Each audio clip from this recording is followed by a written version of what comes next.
नमस्कार दोस्तों, स्वागत है आपका मेरे चैनल कॉमिक्स लाइफ में। शुरू करते हैं मनोज कॉमिक्स की एक और मज़ेदार कॉमिक्स, करनी का फल पार्ट 3। बूढ़े को गड्ढे में चीखता चिल्लाता छोड़ मलिका वहां से चल पड़ी। मुझे शीघ्रता से उस सरोवर पर पहुंचना चाहिए जिस सरोवर में चंद्रकेतु डूब गया था। जैसे ही मलिका सरोवर के किनारे पर पहुंची, अरे, चंद्रकेतु का शव तो किनारे पर आ गया है। मुझे शव को पानी में से निकाल लेना चाहिए। जल्दी ही मलिका ने चंद्रकेतु के शव को सरोवर में से निकाल लिया और प्राणनाथ, तुम्हारे बिना मेरा जीवित रहना व्यर्थ है। मैं इसी समय से अन्न जल त्यागती हूँ। मैं इसी अवस्था में प्राण त्याग दूंगी। उधर नागराज वासुकी का विशेष दूत कैलाश पर्वत पर पहुंचा। देवाधिदेव शिवजी महाराज को दास का प्रणाम स्वीकार हो। कहो दूत, कैसे आना हुआ? पाताल लोक में सब कुशल तो है? भगवन, आज रात्रि को हमारे युवराज नागेश का विवाह है। मैं आपको व मां पार्वती को विवाह में चलने का निमंत्रण देने आया हूँ। हम विवाह में अवश्य चलेंगे। देवी, चलिए, नागराज वासुकी ने हमें अपने पुत्र के विवाह में बुलवाया है। चलिए महाराज। अगले ही पल जब वे पाताल लोक में पहुंचे, आइए भगवन, आइए, पाताल लोक में आप लोगों का स्वागत है। नागराज वासुकी ने भगवान शिव और मां पार्वती को यथोचित आदर देते हुए उन्हें सिंहासन पर बिठाया। तभी, महाराज, विवाह मंडप में सब तैयारियां पूर्ण हो चुकी हैं। ठीक है, हम अभी वहां पहुंचते हैं। विवाह संस्कार भव्यता के साथ संपन्न हुआ। भोजन इत्यादि करने के पश्चात शिवजी जी नागराज वासुकी से बोले, नागराज, अब हमें विदा दो। कुछ दिन रुक जाते तो ठीक रहता भगवन। आप तो जानते ही हैं नागराज कि हमारे बिना कैलाश पर्वत सूना हो जाता है, इसलिए हम ज्यादा दिन कैलाश पर्वत से दूर नहीं रह सकते। अतः वासुकी से विदा लेकर शिव पार्वती वहां से चल दिए। पार्वती, तुम्हें याद है, आज से 20 वर्ष पहले हमने तुम्हारे कहने पर राजा विराट सेन को पुत्र उत्पन्न होने का आशीर्वाद दिया था। हाँ, मुझे याद है महाराज। राजा विराट सेन के भाग्य में तो संतान का सुख बिल्कुल नहीं था, पर तुम्हारे अनुरोध को हम ठुकरा नहीं सके और नागराज वासुकी से उनके पुत्र नागेश को हमने 20 वर्ष के लिए मांग लिया था। नागेश ने ही चंद्रकेतु के रूप में विराट सेन के यहाँ पुत्र बनकर जन्म लिया था। ओह, तो 20 वर्ष पूरे होते ही नागेश पाताल लोक लौट आया है। यह वार्तालाप करते हुए शिव पार्वती उसी सरोवर के पास से गुजर रहे थे जिस सरोवर में चंद्रकेतु डूबकर मरा था। अरे, इतनी रात्रि और ऐसे घनघोर वन में यह स्त्री क्यों बैठी हुई है और इसके पास मृत पड़ा हुआ व्यक्ति कौन है? आइए महाराज, जरा चलकर इस स्त्री से पूछते हैं कि यह कौन है। मुझे यह स्त्री कुछ दुखियारी सी प्रतीत होती है। पार्वती, मुझे तुम्हारी यह आदत बहुत अखरती है। तुम व्यर्थ की बातों में बिना वजह अटकती रहती हो। होगी कोई स्त्री, हमें उससे क्या लेना देना। महाराज, अगर आप मेरी बात नहीं मानेंगे तो मैं आपसे रूठ जाऊंगी। यह कहकर पार्वती ने सचमुच मुंह फुला लिया। अरे, यह क्या, तुम तो सचमुच ही नाराज हो गई। अच्छा चलो, तुम्हारी बात मान लेते हैं और उस स्त्री के पास चलकर पूछते हैं। अगले पल, बेटी, तुम कौन हो और यह आदमी कौन है? पार्वती की बात सुन मलिका ने सूनी सूनी आंखों ने उनकी ओर देखा और धीरे धीरे सिसकने लगी। अरे, यह क्या, तुम तो रोने लगी। कृपया करके चुप हो जाओ और हमें सारी बात बताओ। पार्वती जी के ढांढस बंधाने पर मलिका ने उन्हें बताया, माँ, ये मेरे मृत पति की देह है। अभी 2 दिन पहले ही मेरा इनसे विवाह हुआ था। फिर मलिका ने शुरू से आखिर तक अपनी दुख भरी कथा पार्वती जी को सुना दी। ओह, इस स्त्री की तो बड़ी दुख भरी कहानी है। 2 दिन पहले ही विवाह हुआ और अब विधवा भी हो गई।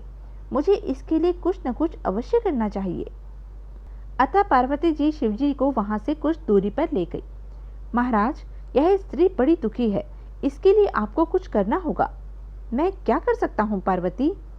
आप सब कुछ कर सकते हैं महाराज। इसके पति को पुनः जीवन दान दे दीजिए। पार्वती, क्या तुम जानती हो कि इस स्त्री का मृत पति कौन है? नहीं महाराज। तो सुनो, इसका पति विराट सेन का पुत्र चंद्रकेतु है। अपने 20 वर्ष पूरे करके नागेश इसकी देह को छोड़कर पाताल लोक जा चुका है, इसलिए अब चंद्रकेतु का पुनः जीवित होना असंभव है। आपके मुंह से असंभव शब्द सुनकर मैं चकित हूँ महाराज। कुछ भी कीजिए, लेकिन चंद्रकेतु को पुनः जीवित कर दीजिए। मुझसे मलिका का दुख नहीं देखा जा रहा है। पार्वती, तुम हर बार कोई न कोई बखेड़ा खड़ा कर देती हो। जब पार्वती जी ने शिवजी की काफी अनुनय विनय की, ठीक है, तुम नहीं मानती तो मैं पुनः नागराज वासुकी के पास जाता हूँ। जब तक मैं वहां से लौटूं तब तक तुम मलिका के पास रहो और उसे धीरज बंधाओ। ठीक है महाराज। पार्वती को मलिका के पास छोड़ शिवजी जी पुनः पाताल लोक पहुंचे। भगवान, आप वापस क्यों लौट आए?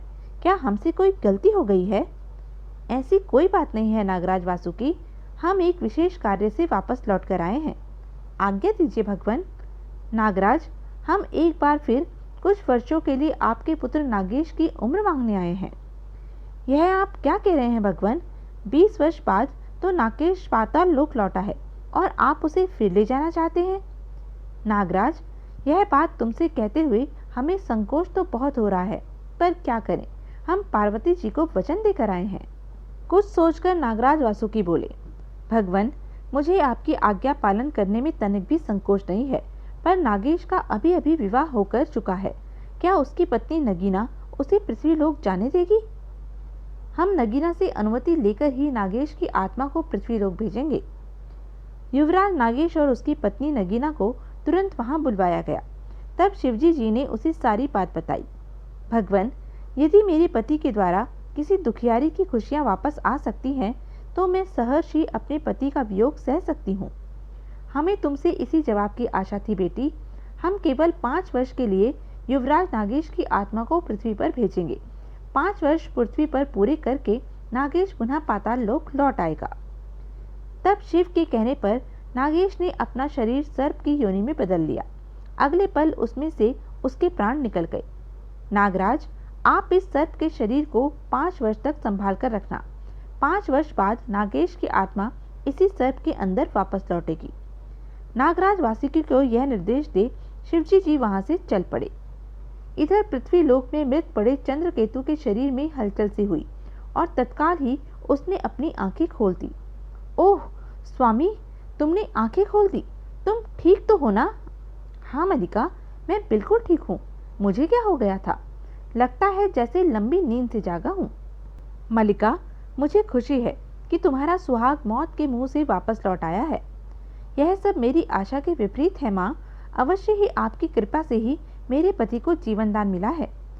तभी शिवजी जी भी वहां आ पहुंचे, अतः पार्वती जी उनके साथ वहां से चली गई। फिर चंद्रकेतु ने उसे सारी बात बताते हुए पूछा, मलिका, उस बूढ़े ठग का क्या हुआ? उसे मैंने एक गहरे गड्ढे में धक्का दे दिया था। अब वह तड़प तड़प कर उसी गड्ढे में मर जाएगा। कहकर मलिका ने उसे सारी बात बता दी। मलिका, हम ठगों के घर पर लक्ष्मी बहन से वायदा करके आए थे कि वापस लौटते समय हम उसे और अन्य लड़कियों को ठगों की कैद से छुड़ाएंगे। अब हमें वहीं चलना चाहिए। तुम ठीक कह रहे हो, हमें उन लड़कियों की सहायता अवश्य करनी चाहिए। दोनों घोड़े पर चढ़कर जैसे ही ठगों के घर के बाहर पहुंचे, तुम दोनों वापस लौट आए। मेरे पति और पुत्र कहाँ हैं? वे सब वहां पहुंच चुके हैं जहां से आज तक कोई भी वापस नहीं आया। क्या कह रहे हो? क्या वे सब मर गए? उनके पापों की यही सजा थी। वृद्धा स्त्री सिर पकड़कर वहीं पर बैठ गई और विलाप करने लगी। अब यह सब नाटक बंद कर बुढ़िया, और मेरी बात ध्यान से सुन। तेरे बुढ़ापे पर तरस खाकर हम तुझे जीवित छोड़ रहे हैं। अगर अब तूने किसी राहगीर को ठगा और हमें इसका पता चल गया तो हम तुझे जिंदा ही जमीन में गाड़ देंगे। नहीं, अब मैं कभी भी लोगों को नहीं ठगूंगी। अब मेरा इस दुनिया में है ही कौन जिसके लिए मैं लोगों को ठगूंगी। वृद्धा स्त्री का विलाप सुन लक्ष्मी अन्य 5 लड़कियों के साथ मकान से बाहर आई। लक्ष्मी, तुम और तुम्हारी सभी साथी लड़कियां अब स्वतंत्र हो। तुम अपने अपने देश वापस लौट सकती हो। हमने सभी ठगों का अंत कर दिया है। इसके लिए हम तुम्हारी आभारी हैं भैया। फिर वे लड़कियां चंद्रकेतु और मलिका से विदा लेकर अपने अपने घर को लौट गई। मलिका, अब हमें भी पांचाल देश लौट चलना चाहिए। तुम्हारे माता पिता और मेरी माँ हमारी प्रतीक्षा में व्याकुल हो रहे होंगे। तुम ठीक कह रहे हो। वृद्धा स्त्री को वहीं छोड़ मलिका और चंद्रकेतु वहां से चल पड़े। चलते चलते वे किरणगण राज्य के समीप पहुंचे। मलिका, मैं सफर करते करते थक गया हूँ। क्यों न हम इस नगर में चलकर आज किसी सराय में विश्राम करें और कल पांचाल देश की ओर चलें। जैसी आपकी मर्जी। मलिका, मेरी राय है कि तुम पुरुष वेश धारण करके नगर में प्रवेश करो तो उचित रहेगा। सुंदर स्त्रियों पर सब गंदी निगाहें डालते हैं। तब मलिका ने झटपट पुरुष वेश धारण कर लिया और वे दोनों किरणगढ़ के प्रवेश द्वार की ओर चल पड़े। किरणगढ़ पहुंचकर चंद्रकेतु और मलिका पर क्या गुजरी? क्या 5 वर्ष बाद चंद्रकेतु अपनी देह त्याग कर पुनः नागलोक को चला गया? क्या मलिका और चंद्रकेतु पांचाल देश जा सके? क्या चंद्रकेतु अपनी मां मालविका से पुनः मिल सका? यह सब हम जानेंगे अपने अगले वीडियो बस सूरज जादूगरनी में। तब तक के लिए बने रहें मेरे साथ और हाँ, मेरे चैनल को लाइक, शेयर और सब्सक्राइब करना ना भूलें। धन्यवाद।